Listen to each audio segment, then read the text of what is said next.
আজকের এই গভীর পর্যালোচনায় আমরা এমন একটা বিষয় নিয়ে কথা বলবো যা প্রতিদিন রাতের আকাশে আমাদের চোখের সামনে জ্বলজ্বল করে, কিন্তু এর পেছনের রহস্যগুলো বেশিরভাগ সময়ই আসলে অজানাই থেকে যায়। রাতের আকাশের সেই চিরচেনা চাঁদ, যাকে নিয়ে মানব ইতিহাসে রচিত হয়েছে হাজারো কবিতা, গান আর উপকথা। একদম ঠিক। আর আজ আমরা চাঁদের সেই চীনা রূপের বাইরে গিয়ে সম্পূর্ণ নতুন আর একটু বৈজ্ঞানিক দৃষ্টিভঙ্গি থেকে একে দেখার চেষ্টা করব। এই আলোচনার মূল মিশনই হল কিভাবে একটা শীতল, নিষ্ক্রাণ পাথরের উপগ্রহ পৃথিবীর প্রাণের স্পন্দন নিয়ন্ত্রণ করে, মানব সংস্কৃতির মিথগুলোকে জন্ম দেয়, সেটা উন্মোচন করা। হ্যাঁ, আর সেই সাথে ২০২৬ সালের যে নতুন মহাকাশ অভিযান, বা যাকে আজকাল মুন রাশ বলা হচ্ছে, তার কেন্দ্রবিন্দুতে চাঁদ কিভাবে পরিণত হলো, সেটাও আমাদের আজকের এই পর্যালোচনার একটা বড় অংশ জুড়ে থাকবে। শুরুতেই যদি বলি, আমরা প্রায়শই চাঁদকে কেবল পৃথিবীর চারপাশে ঘুরতে থাকা সাধারণ একটা উপগ্রহ হিসেবে দেখি। সাধারণ একটা পাথরখণ্ড, কিন্তু যদি বিষয়টাকে মহাজাগতিক স্কেলে আর পৃথিবীর বিবর্তনের প্রেক্ষাপটে চিন্তা করা যায়, তাহলে পরিষ্কার বোঝা যাবে আমাদের পৃথিবীর অস্তিত্বের সাথে চাঁদ কতটা গভীরভাবে জড়িয়ে আছে। চাঁদের জন্মপ্রক্রিয়া থেকে শুরু করে বর্তমানের আধুনিক মহাকাশ অর্থনীতির প্রতিযোগিতা, প্রতিটি অধ্যায়ই কিন্তু বিস্ময়ে ভরপুর। তো চলুন একেবারে শুরুতে ফিরে যাই, আজ থেকে প্রায় 4.5 বিলিয়ন বছর আগের সেই আদিম পৃথিবীতে। চাঁদের সৃষ্টির পেছনে নাকি এক প্রচণ্ড ধ্বংসাত্মক আর মহাজাগতিক সংঘর্ষ লুকিয়ে আছে। বিজ্ঞানীরা যাকে বলছেন দ্য জায়ান্ট ইম্প্যাক্ট হাইপোথিসিস।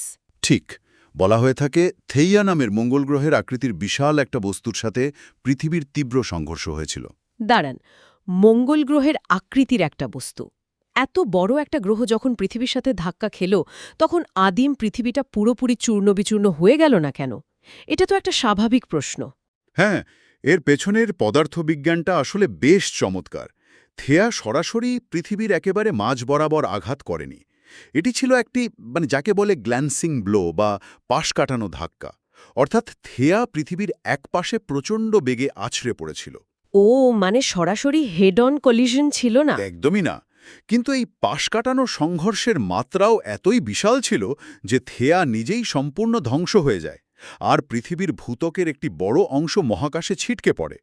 মহাকাশে ছড়িয়ে পড়াই উত্তপ্ত ধ্বংসাবশেষ পৃথিবীর অভিকর্ষের টানে ঘুরতে থাকে, এবং ধীরে ধীরে এই পাথরের টুকরো আর ধূলিকণা একত্রিত হয়ে চাঁদের আকার ধারণ করে। ভাবতে অবাক লাগে। তবে প্রথম দিকে এটি মোটেও আজকের মতো শান্ত শীতল কোনো চাঁদ ছিল না, তাই তো? হ্যাঁ, পুরো চাঁদ জুড়েই তখন ছিল এক আদিগন্ত ফুটন্ত লাভার সমুদ্র। বিজ্ঞানীরা একে বলেন ম্যাগমা ওশান। সেই লাভার সমুদ্র লাখ লাখ বছর ধরে ঠান্ডা হয়ে আজকের এই কঠিন পৃষ্ঠ তৈরি করেছে। এই সংঘর্ষের বিষয়টা বোঝা গেল, কিন্তু চাঁদের গঠন নিয়ে পড়াশোনা করতে গিয়ে একটা শব্দ বারবার সামনে আসে: আইসোটোপিক গঠন বা আইসোটোপিক কম্পোজিশন।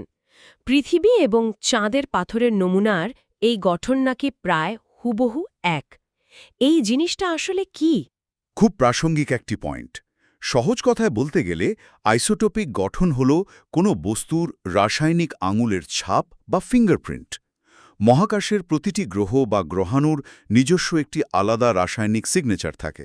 অর্থাৎ থেয়া যদি সৌরজগতের অন্য কোনো দূরবর্তী প্রান্ত থেকে এসে পৃথিবীর সাথে ধাক্কা খেত, তাহলে স্বাভাবিকভাবেই চাঁদের পাথরের রাসায়নিক ফিঙ্গারপ্রিন্ট পৃথিবীর চেয়ে আলাদা হওয়ার কথা। কিন্তু অ্যাপোলো মিশন থেকে আনা চাঁদের পাথর পরীক্ষা করে বিজ্ঞানীরা দেখলেন পৃথিবী এবং চাঁদের এই রাসায়নিক ছাপ একেবারে হুবহু এক। এর মানে হল থেয়ার ধ্বংসাবশেষ আর পৃথিবীর আদিম ভূত্বক মিলেমিশে একদম একাকার হয়ে গিয়েছিল। অবিশ্বাস্য! আরও একটা যুগান্তকারী ব্যাপার আছে। সাম্প্রতিক কিছু কম্পিউটার সিমুলেশন থেকে জানা গেছে থেয়া পুরোপুরি মহাকাশে বিলীন হয়নি, বরং তার একটি বড় অংশ এখনও পৃথিবীর গভীর ম্যান্টেলে, অর্থাৎ ভূগর্ভের অনেক গভীরে বিশালাকার পাথরের স্তূপ হিসেবে লুকিয়ে আছে। পৃথিবীর পেটের ভেতরে অন্য একটি গ্রহের ধ্বংসাবশেষ লুকিয়ে আছে, এই ধারণাটাই তো যে কোনো সায়েন্স ফিকশনকে হার মানায়। আর এই মহাজাগতিক দুর্ঘটনার পর থেকেই তো চাঁদ পৃথিবীর প্রতিটি পদক্ষেপে প্রভাব ফেলতে শুরু করে। এর সবচেয়ে পরিচিত প্রভাবটি হল মহাকর্ষ আর জোয়ার ভাটা। একদম। চাঁদের টানে পৃথিবীতে জোয়ারভাটা হয় এটা খুব সাধারণ জ্ঞান, কিন্তু এই স্প্রিং টাইড এবং নিপ টাইড কীভাবে কাজ করে সেটা জানলে চাঁদের ক্ষমতা সম্পর্কে আরও পরিষ্কার ধারণা পাওয়া যায়। হ্যাঁ, জোয়ার ভাটা মূলত চাঁদ, পৃথিবী আর সূর্যের মহাকর্ষীয় টানাটানির একটা খেলা। ঠিক তাই। যখন চাঁদ, পৃথিবী এবং সূর্য একটি সরল রেখায় অবস্থান করে, যেমনটা পূর্ণিমা বা অমাবস্যার সময় হয়, তখন চাঁদ আর সূর্যের মহাকর্ষ বল একসাথে কাজ করে। এর ফলে সমুদ্রে পানির উচ্চতা সবচেয়ে বেশি ফুলে ওঠে। একেই বলে স্প্রিং টাইড বা ভরা কটাল। আর চাঁদ যখন পৃথিবীর সাপেক্ষে সূর্যের সাথে সমকোণে বা ৯০ ডিগ্রি কোণে থাকে, তখন চাঁদ এবং সূর্যের টান একে অপরের বিপরীতে কাজ করে। ফলে পানির উচ্চতা সবচেয়ে কম বাড়ে, যাকে নিপ টাইড বা মরা কটাল বলা হয়। সমুদ্রের পানির এই ওঠানামার বিষয়টা চোখের সামনে দেখা যায় বলে বোঝা খুব সহজ, কিন্তু একটি অবাক করা তথ্য হল চাঁদের এই মহাকর্ষ টানের কারণে শুধু পানি নয়, পৃথিবীর কঠিন ভূত্বক বা মাটিও ফুলে ওঠে। হ্যাঁ, এই ব্যাপারটা সত্যিই অবাক করার মতো। আমরা যে কঠিন মাটির উপর দাঁড়িয়ে আছি, সেখানেও নাকি দিনে দুবার প্রায় ১০ সেন্টিমিটারের জোয়ার ভাটা হয়, যা আমরা টেরই পাই না।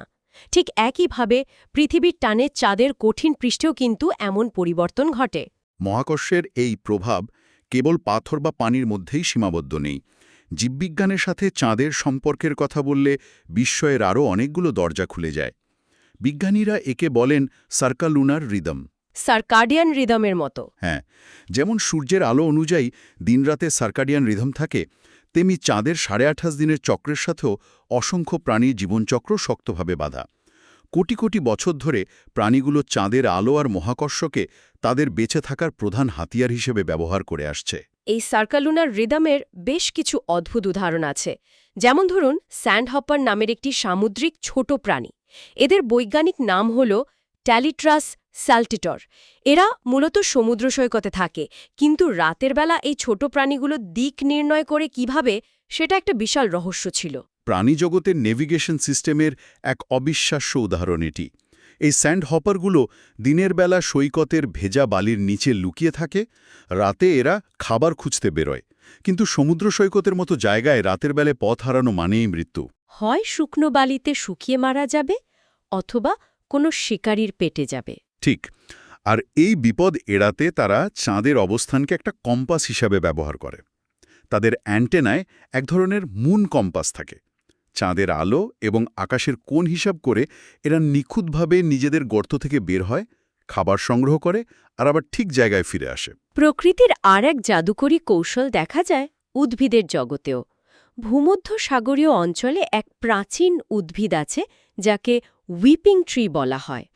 বৈজ্ঞানিক নাম ইফেড্রা ফোয়েমিনিয়া। এই গাছটিতে কোনো ফুল ফোটে না। এখন ফুল না থাকলে তো পোকামাকড় আকৃষ্ট হওয়ার কথা নয়। হ্যাঁ, পরাগায়ন হবে কিভাবে? সেটাই। কিন্তু পূর্ণিমার রাতে এরা এক বিশেষ ধরনের তরল বিন্দু তৈরি করে, আর চাঁদের আলো যখন এই তরল বিন্দুগুলোতে পড়ে, তখন সেগুলো পোলারাইজড হয়ে একদম ডিস্কো লাইটের মতো চকচক করতে থাকে। এখন এই পোলারাইজড আলো ব্যাপারটা আসলে কি? চাঁদ কিভাবে এ আলো তৈরি করে? পোলারাইজড আলোর ধারণাটা বেশ মজার। সাধারণ আলো, যেমন সূর্যের আলো বা বাল্বের আলো, সব দিকে এলোমেলোভাবে ছড়াতে থাকে। কিন্তু আলো যখন কোনো পৃষ্ঠে, যেমন চাঁদের মাটিতে বা পানির ফোঁটায় বাধা পেয়ে প্রতিফলিত হয়, তখন আলোর তরঙ্গগুলো এলোমেলো না থেকে একটি নির্দিষ্ট সমতলে সারিবদ্ধ হয়ে যায়, অনেকটা জট পাকানো চুলকে চিরুনি দিয়ে সোজা করার মতো। চমৎকার একটি উপমা। একেই পোলারাইজড বা মেরুকৃত আলো বলে। উইপিং ট্রির ওই তরল বিন্দুগুলো চাঁদের আলোকে এমনভাবে প্রতিফলিত করে যে সেটি নিশাচর পোকামাকড়দের চোখের বিশেষ রিসেপ্টরে ধরা পড়ে। ওই ডিস্কো লাইটের মতো সংকেত দেখেই পোকাগুলো দূর থেকে আকৃষ্ট হয়ে পরাগায়নের জন্য ছুটে আসে। পরাগায়নের জন্য চাঁদের আলোকে এমন সুনিপুণভাবে ব্যবহার করা যায়, এটা ভাবলে সত্যি অবাক হতে হয়। আবার আফ্রিকান ডাং বিটল বা গুবরে পোকাদের কথাও তো না বললেই নয়। স্কারাবিয়াস জাম্বেসিয়ানাস নামের এই পোকাগুলো রাতের বেলায় গোবরের বল বানিয়ে নিজেদের গন্তব্যে নিয়ে যায়। অন্য পোকা যাতে বলটি চুরি করতে না পারে, তাই এদের খুব দ্রুত আর সোজা পথে চলা প্রয়োজন। আর এই সোজা পথ চেনার জন্য এরা চাঁদের ওই পোলারাইজড আলোই ব্যবহার করে। বিজ্ঞানীরা ল্যাবরেটরিতে কৃত্রিম আলো দিয়ে পরীক্ষা করে দেখেছেন চাঁদের পোলারাইজড আলো না পেলে এই ডং বিটেলগুলো দিশেহারা হয়ে গোল গোল হয়ে ঘুরতে থাকে, সোজা পথে হাঁটতেই পারে না। তবে চাঁদের প্রভাবের সবচেয়ে বিশাল এবং দৃশ্যমান উদাহরণটি সম্ভবত অস্ট্রেলিয়ার গ্রেট ব্যারিয়ার রিফে দেখা যায়। প্রতি বছর অক্টোবর থেকে ডিসেম্বরের মধ্যে পূর্ণিমার ঠিক পরে সেখানকার বিলিয়ন বিলিয়ন প্রবাল একসাথে ডিম পাড়ে। হ্যাঁ, যাকে বলা হয় মাস স্পনিং। তাপমাত্রা, পানির লবণাক্ততা এবং চাঁদের আলো, এই তিনটির এক নিখুঁত গাণিতিক হিসাবের ওপর নির্ভর করেই এই প্রবালদের প্রজনন। দৃশ্যটি এতটাই বিশাল যে মহাকাশ থেকেও এর প্রভাব স্পষ্টভাবে লক্ষ্য করা যায়। এই প্রাণীগুলোর জীবনচক্র দেখলে বোঝা যায় চাঁদ পৃথিবীর জীবনের একটি অবিচ্ছেদ্য অংশ। প্রাণীজগতের এই রিদম থেকে যদি আমরা মানব ইতিহাসের দিকে তাকাই, দেখব প্রাচীনকালের মানুষরাও চাঁদের এই চক্রের সাথে গভীরভাবে যুক্ত ছিল। বেঁচে থাকার তাগিদেই তারা চাঁদকে বুঝতে শিখেছিল। ইতিহাস এবং প্রত্নতত্ত্ব ঘাঁটলে তার প্রমাণ মেলে। প্রাগৈতিহাসিক কাল থেকেই মানুষ চাঁদকে আকাশের একটি বিশাল ঘড়ি বা ক্যালেন্ডার হিসেবে ব্যবহার করে আসছে। বিজ্ঞানীরা আজ থেকে প্রায় ২০ থেকে ৩০ হাজার বছর আগের কিছু ট্যালিস্টিক বা দাগ কাটা হাড়ের টুকরো আবিষ্কার করেছেন। ওই হাড়ের দাগগুলো পরীক্ষা করে দেখা গেছে যে প্রাচীন মানুষ আসলে চাঁদের হ্রাস বৃদ্ধির চক্র নিখুঁতভাবে ওই হাড়ে খোদাই করে রাখত। একদম। এর মাধ্যমে তারা ঋতু পরিবর্তন, পশু শিকারের সময় বা ফলমূল সংগ্রহের সময় নির্ধারণ করত। অর্থাৎ মানব সভ্যতার একদম শুরু থেকেই চাঁদ আমাদের সময় নির্ধারণের আদিমতম ক্যালেন্ডার। আর এই চাঁদের পরিবর্তনশীল রূপ দেখেই তো বিশ্বজুড়ে তৈরি হয়েছে অসংখ্য বৈচিত্র্যময় সাংস্কৃতিক মেথ ও রূপকথা। মানুষ যখন বিজ্ঞান দিয়ে এই পরিবর্তনগুলো ব্যাখ্যা করতে পারত না, তখন তারা কল্পনার আশ্রয় নিত। যেমন চীনা রূপকথার চ্যাং ইয়ের গল্পটি বেশ বিখ্যাত। হ্যাঁ, বলা হয় তিনি অমরত্বের সুধা পান করে চন্দ্রদেবী হয়ে উঠেছিলেন এবং চাঁদে পাড়ি জমিয়েছিলেন। আজও চীনে তাকে কেন্দ্র করে অত্যন্ত জাঁকজমকপূর্ণভাবে মিড অটম ফেস্টিভ্যাল পালিত হয়। মানুষ পূর্ণিমার রাতে মুনকে খায় আর এই উপকথা উদযাপন করে। আবার নিউজিল্যান্ডার মাওরি উপজাতিদের মেথ কিন্তু সম্পূর্ণ ভিন্ন একটি দৃষ্টিভঙ্গি তুলে ধরে। তাদের বিশ্বাসে চাঁদ বা মারামা হল একজন পুরুষ, আর এই পুরুষটি পৃথিবীর সকল নারীর স্বামী। প্রাচীনকাল থেকেই মানুষের ধারণা ছিল যে চাঁদের ২৮ দিনের চক্রের সাথে নারীদের শারীরিক চক্রের একটা গভীর সম্পর্ক রয়েছে। এই শারীরবৃত্তীয় পর্যবেক্ষণের উপর ভিত্তি করেই মাওরিরা এই রূপকথার জন্ম দিয়েছিল। সাইবেরিয়ার লোককথাটা কিন্তু বেশ রোমাঞ্চকর, আবার কিছুটা ভয়ঙ্করও বটে। তাদের গল্প অনুযায়ী আকাশে আলখোলা নামের এক বিশাল অন্ধকার ডানার দানব বাস করে। এই দানবটি নাকি প্রতি মাসে চাঁদকে গিলে খাওয়ার চেষ্টা করে। সে একটু একটু করে চাঁদকে কামড়াতে থাকে, আর সে কারণেই চাঁদ ধীরে ধীরে ছোট হতে হতে অমাবস্যায় হারিয়ে যায়। কিন্তু গল্পটা ওখানে শেষ হয় না। দানবটি এই চাঁদকে পুরোপুরি হজম করতে পারে না, তাই সে আবার একটু একটু করে চাঁদকে উগরে দেয়। এভাবেই নাকি চাঁদের আবার বৃদ্ধি ঘটে এবং পূর্ণিমা হয়। আর আমরা চাঁদের গায়ে যে গর্ত বা অন্ধকার দাগগুলো দেখি, সাইবেরিয়ানদের মতে সেগুলো আসলে ওই দানবের দাঁতের দাগ। কল্পনার কি অদ্ভুত বিস্তৃতি! গ্রিনল্যান্ডের ইনুইট উপজাতিদের মিথে আবার চাঁদের হ্রাস বৃদ্ধির আরেক রকম ব্যাখ্যা দেওয়া হয়েছে। তাদের বিশ্বাসে চন্দ্রদেবতা আনিঙ্গান তার বোন সূর্যদেবীকে তাড়া করে আকাশে ঘুরে বেড়ায়। রাতের পর রাত দৌড়াতে দৌড়াতে আনিঙ্গান ক্লান্ত হয়ে পড়ে, শরীর শুকিয়ে ছোট হয়ে যায়। এরপর সে কিছুদিন অদৃশ্য হয়ে শিকার করে শক্তি সঞ্চয় করে এবং আবার পূর্ণরূপে ফিরে আসে। এই গল্পগুলো প্রমাণ করে যে বিজ্ঞান আসার বহু আগে থেকেই মানুষ রাতের আকাশের এই উজ্জ্বল বস্তুটির সাথে মনস্তাত্ত্বিক এবং সাংস্কৃতিক দিক থেকে এক গভীর আত্মিক সম্পর্ক গড়ে তুলেছিল। তবে প্রাচীন লোককথার এই জাদুকরী জগৎ থেকে এবার আমাদের আজকের বাস্তবতায় ফিরে আসতে হবে। অবশ্যই, কারণ চাঁদ নিয়ে এখন আর শুধু রূপকথা বা ক্যালেন্ডার তৈরি হচ্ছে না, বরং তৈরি হচ্ছে ভবিষ্যতের মহাকাশ অর্থনীতির নতুন ব্লুপ্রিন্ট। আমরা ২০২৬ সালের দিকে এগোচ্ছি, যা মহাকাশ গবেষণার জন্য একটি যুগান্তকারী মাইলফলক হতে যাচ্ছে। বৈজ্ঞানিক কৌতূহল কিভাবে আধুনিক মুন হ্রাসের জন্ম দিয়েছে তা জানা প্রয়োজন। এই মুন হ্রাস এখন কেবল আর বৈজ্ঞানিক গবেষণায় সীমাবদ্ধ নেই, এটি হয়ে উঠেছে ভূ রাজনৈতিক এবং বাণিজ্যিক প্রতিযোগিতার এক নতুন ক্ষেত্র। নাসার আর্টেমিস প্রোগ্রামের দিকে তাকালেই এর বিশালতা বোঝা যায়। হ্যাঁ, ২০২৬ সালের আর্টেমিস 2 মিশনটি অত্যন্ত তাৎপর্যপূর্ণ। এই মিশনে 4 জন নভোচারী একটি মহাকাশযানে করে প্রায় 10 দিনের জন্য চাঁদের চারপাশ ঘুরে পৃথিবীতে ফিরে আসবেন। 50 বছরেরও বেশি সময় পর মানুষ আবারও চাঁদের এতটা কাছাকাছি যাচ্ছে। আর আর্টেমিস 2 এর সফলতার উপর ভিত্তি করেই আসবে আর্টেমিস 3 মিশন।